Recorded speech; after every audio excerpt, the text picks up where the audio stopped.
I've been talking to a few of my clients over the last few days, and we have been analyzing what exactly has kept them from finding the love of their lives. Now, the standard response most women give me is matches. I just need more matches. I just need to meet the right guys.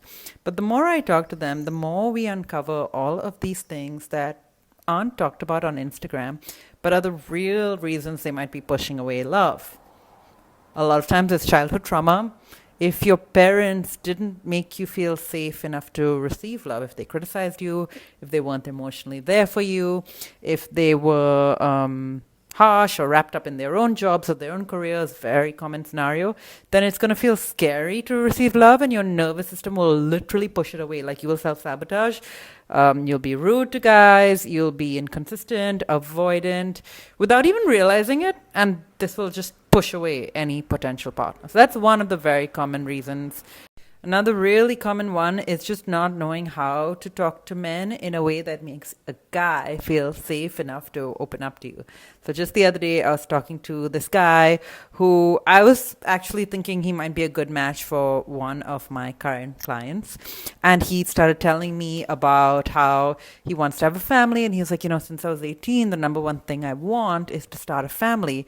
And then he said, I don't usually tell anyone this, but for some reason I'm telling you.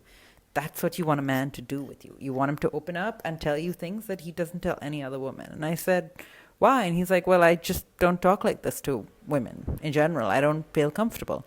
So most guys are shy about expressing their innermost desires. Remember, they've grown up in a society that teaches men to be stoic and macho and tough and strong. And so they don't open up emotionally, and we think, oh, he doesn't like me. No, he's just not safe enough and comfortable enough to open up. And I teach you that skill of getting a guy to open. And the final skill, and I think the most important, is getting really, really clear on your lifestyle, values, and mindset so that you feel safe to say yes to a guy who's a really good long-term match for you. I'm just talking to a woman who's divorced. She's had kids with her previous husband. She's like, we're actually much better as friends. We're better parents now that we're divorced.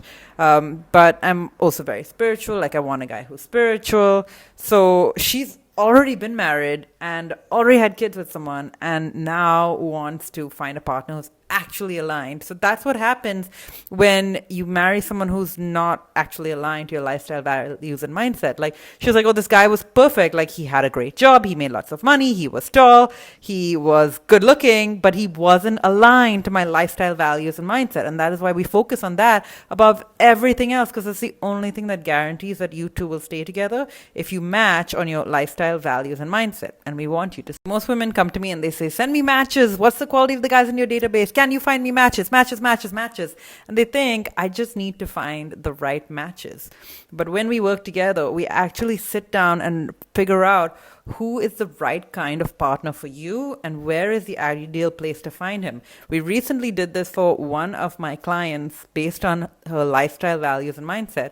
And the guy who she wants, I was like, this guy would never contact a matchmaker. Like, we need an alternative way to find him. So we got clear on the man who's the perfect match for her, and then we figured out how to find him. I don't try to force you to fit or accept one of the guys in my database. This is why matchmaking has such a low success rate. But the reason I have such a high success rate of 98% for students who follow what I actually say is because it's grounded in your lifestyle, values, and mindset, which are for lifetime. They don't change, and that's why it works. That's why my students get married.